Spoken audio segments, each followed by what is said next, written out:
എന്താ ആക്ഷേപം? ഇത് കൃത്യമായിട്ട് ആൾക്ക് മനസ്സിലാവില്ലേ?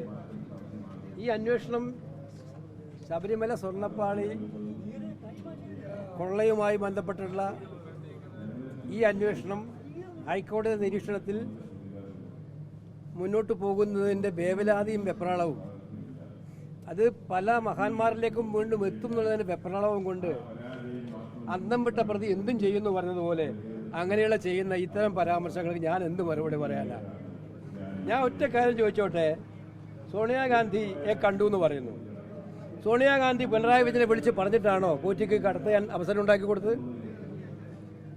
ദേവസ്വം ബോർഡ് ഭരിക്കുന്നത് CPM, കേരളം ഭരിക്കുന്നത് CPM. ഇതിനകത്ത് സോണിയാഗാന്ധി എന്തിനാ വലിച്ചു വെക്കുന്നത്?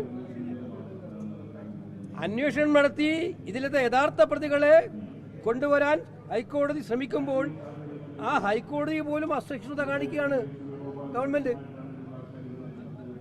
അപ്പൊ ഇതിനകത്ത് വളരെ വ്യക്തമാണ്, എങ്ങനെ ഈ കേസ് അന്വേഷണം അട്ടിമറിക്കാൻ ശ്രമിച്ചാലും ഇതിനെ ഡൈവേർട്ട് ചെയ്യാൻ ശ്രമിച്ചാലും ആ പണി നടക്കാൻ പോകുന്നില്ല. കണ്ണിൽ എണ്ണ ഒഴിച്ച് ഈ അന്വേഷണവുമായി ബന്ധപ്പെട്ട കാര്യങ്ങളൊക്കെ മുന്നോട്ട് കൊണ്ടുപോകാൻ കേരള ജനതയുണ്ട്, ഞങ്ങളെല്ലാം ഉണ്ട്.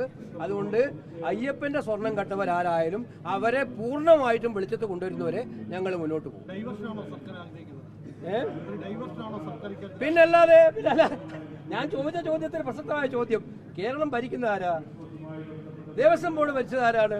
ഇപ്പൊ ഭരിക്കുന്നത് ആരാണ്? മറ്റു കാര്യങ്ങൾക്കിടെ എന്തോ പ്രസക്തിയാണുള്ളത്? പിന്നെ അവർക്ക്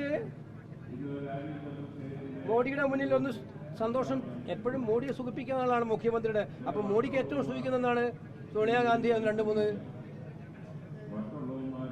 അപവാദം പറയാൻ പറ്റിയാൽ അതല്ലേ മോഡിക്ക് ഏറ്റവും സന്തോഷമുള്ള കാര്യം. ഇതിനിടയിൽ അതും ഉണ്ടാവാതണ്ട. Okay, thank you.